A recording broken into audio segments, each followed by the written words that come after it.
দিনটা ছিল 11ই ডিসেম্বর 2025। এই দিনটা বাদবাকি মানুষের কাছে নর্মাল হলেও আমার কাছে কিন্তু ছিল অনেকটা স্পেশাল, কারণ সেদিন ছিল আমার রেজিস্ট্রি ম্যারেজ। ছোটোবেলা থেকেই না নিজের বিয়ে নিয়ে আমার মধ্যে তেমন কোনো এক্সাইটমেন্ট কখনোই ছিল না, বাট এই একটা মাস ধরে আমি শুধু ভেবে গেছি আজকের দিনটা কিভাবে একটু স্পেশাল করা যায়। বাট এত ভেবেও আমি কোনো কিছু উদ্ধার করতে পারিনি। এখন আর কি করা যাবে, ওইসব ভাবনা চিন্তা না করে এখন আমি বসে পড়বো রেডি হওয়ার জন্য। আর প্রতিবারের মতো আমি স্নেহাকেই ডেকেছি, আমার চুলটা যাতে একটু মানুষের মতো লাগে সেই কারণে। ওইদিকে আমার রেডি হতে হতে তন্ময়রাও চলে এসেছিলো, তাই টুপাইদা ওদেরকে আনতে গেছিলো আর আমি বলে রেখেছিলাম একটু ভিডিও করে রাখবি। প্রথমত আজকের দিনটা নিয়ে আমরা একটু অন্যরকম কিছু প্ল্যানিং করেছিলাম, বাট শেষ পর্যন্ত প্ল্যানিংটা চেঞ্জ হয়েছে। আর আবারও আবারও আমি প্রতিবারের মতো লেট। আজকের দিনে যেন লেট না হয় সেই কারণে আমি অনেক তাড়াতাড়ি রেডি হতে বসেছিলাম, বাট তারপরও শেষ পর্যন্ত আমার লেট হয়েই গেছে। যাই হোক, এটা ছিল আমার ফাইনাল লুক। আর এইদিকে আমি সেজে গুজে ওর উপর এখন চিল্লাচ্ছি, কারণ বারবার বলছিলাম যে আসো ভিডিও করব, বাট ওইদিকে ও অন্য কারোর সাথে ফোনে কথা বলতে ব্যস্ত ছিল। আর জানো, রেজিস্ট্রির আগের দিন পর্যন্ত আমি কনফিউজ ছিলাম যে কোন শাড়িটা পরবো, সেই কারণে আমার সাথে তন্ময়ের আর ম্যাচিং হয়নি। কিন্তু আমরা দুজন ম্যাচিং করতে না পারলেও নতুন বর বউ কিন্তু ম্যাচিং করে বেরিয়েছিল। আর আমাদের টাইম দেওয়া ছিল ওই 11টা সাড়ে 11টা, বাট এখানে আসতে যেহেতু আমরা অনেকটা লেট করে দিয়েছিলাম সেই কারণে এসে দেখছি এখানে অনেক ভিড় ছিল আজকে। আর এইদিকে আমি এখন তন্ময়কে আমার হাতের মেহেন্দিটা দেখাচ্ছিলাম। আর আমি না সকালবেলা খেয়ে আসলেও এখানে আসার পর আমার একটু একটু খিদে পেয়ে গেছিলো, তাই এখান থেকে একটুখানি কিছু খাবার দাবার খেয়ে আমরা চলে এসেছিলাম ভেতরে। এখানে এক এক করে এখন বাপি, কাকু, দাদা সবাই সাইন করছিল। তারপর তন্ময় গেছিলো বায়োমেট্রিক করতে। যেহেতু অনেকটা ভিড় ছিল সেই কারণে ভালোভাবে কোনো ভিডিও বা পিকচার কিছুই করা হয়নি।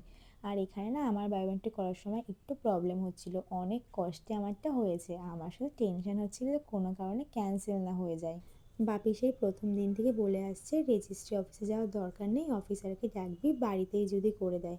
বাট আমি প্রথম দিন থেকে রাজি ছিলাম না, কারণ বাড়িতে আসলে অনেকটা এক্সট্রা চার্জ নেওয়া হচ্ছিল। প্রথমত তন্ময় বলবো, আমি তন্ময় সরকার। আমি তন্ময় সরকার। আজ থেকে স্পেশাল ম্যারেজ অ্যাক্টে স্পেশাল ম্যারেজ 13 ধারা অনুযায়ী লাবণী সরকারকে আইনত স্ত্রী হিসাবে স্বীকৃতি দিলাম। তুমি বলো, আমি লাবণী সরকার আজ থেকে ভারতীয় সংবিধানের 1954 সালের স্পেশাল ম্যারেজ অ্যাক্টে 13 ধারা অনুযায়ী তন্ময় সরকারকে আইনত স্বামী হিসাবে গ্রহণ করে।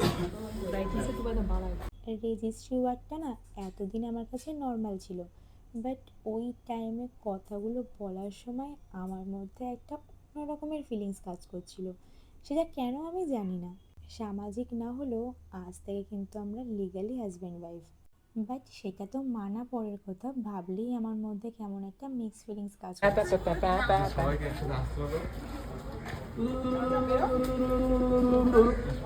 তো উলু উলু দিচ্ছে না,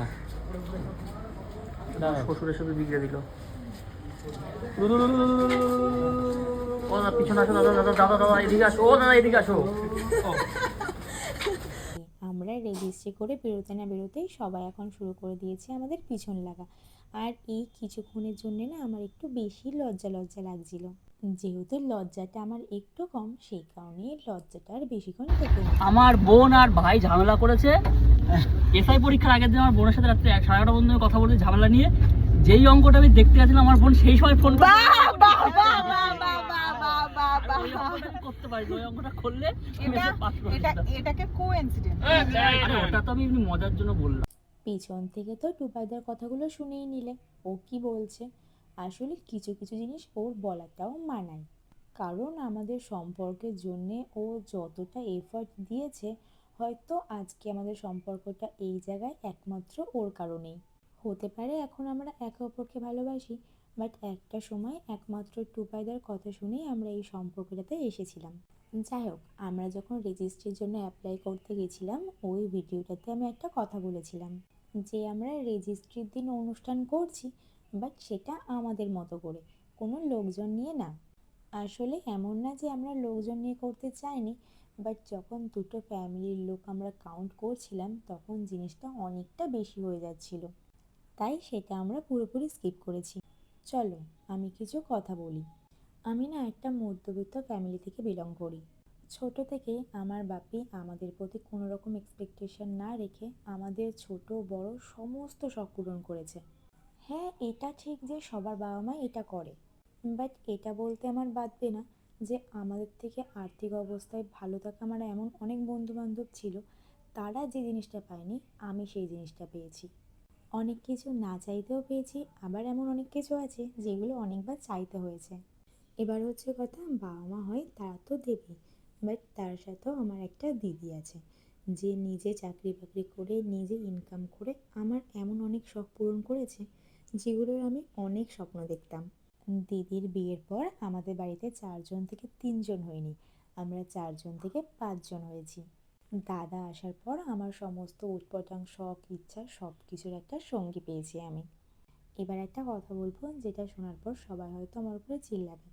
আমাকে বাড়িতে সবাই বলেন যে দিদির মতো চাকরি বাকরির জন্য পড়াশোনা করতে, বাট আমি হয়তো কোথাও না কোথাও সেটা করি না, কারণ আমি জানি যে আমি না চাইতেই সব কিছু পেয়ে যাই। তো ওটা পাওয়ার জন্য আমি আবার কষ্ট কেন করব। আর আমার ফ্যামিলিতে হয়তো লোক কম পড়েছিল, যেই কারণে আমার লাইফে আরও একটা মানুষ এসেছে যেও আমার সমস্ত শখ পূরণ করার দায়িত্ব নিয়ে বসেছে। না, সে বলতে পারবে না যে তার থেকে আমি কখনো কিছু চাই। আসলে চাই না বলেই হয়তো এই জিনিসগুলো আমি না চাইতেই পেয়ে যাই। এই রিংটা ছিল আমার কাছে একদমই আনএক্সপেক্টেড, যেই কারণে ভিডিওটা অন করারও টাইমটা পাইনি আমরা। হঠাৎ করেই কোথা থেকে একটা আংটি নিয়ে এসে তাড়াহুড়ো করে আমার হাতের মধ্যে পরিয়ে দিয়েছে। আসলে আমি এটা একদম এক্সপেক্ট করিনি, কারণ ও আগের দিনে আমাকে রেজিস্ট্রির জন্য একটা গিফট অনলাইনে পাঠিয়ে দিয়েছিল। অনেক অনেক ছবি তুলে ভিডিওস করে এখন আমরা বসে পড়েছি খাওয়ার জন্যে। অনেকটা বেলা হয়ে গেছে, সবার খাওয়া দাওয়া হয়ে গেছে, শেষে আমরাই বাকি ছিলাম। আর আমিও না তন্ময়ের জন্য একটা গিফটের প্ল্যানিং করেছিলাম, বাট লাস্ট মোমেন্টে এসে সেটা আর পসিবল হয়নি। কিন্তু ও আবার গিফট নিয়ে কী করবে, জলজ্যান্ত একটা মানুষ পেয়ে গেছে, আবার কি চাই।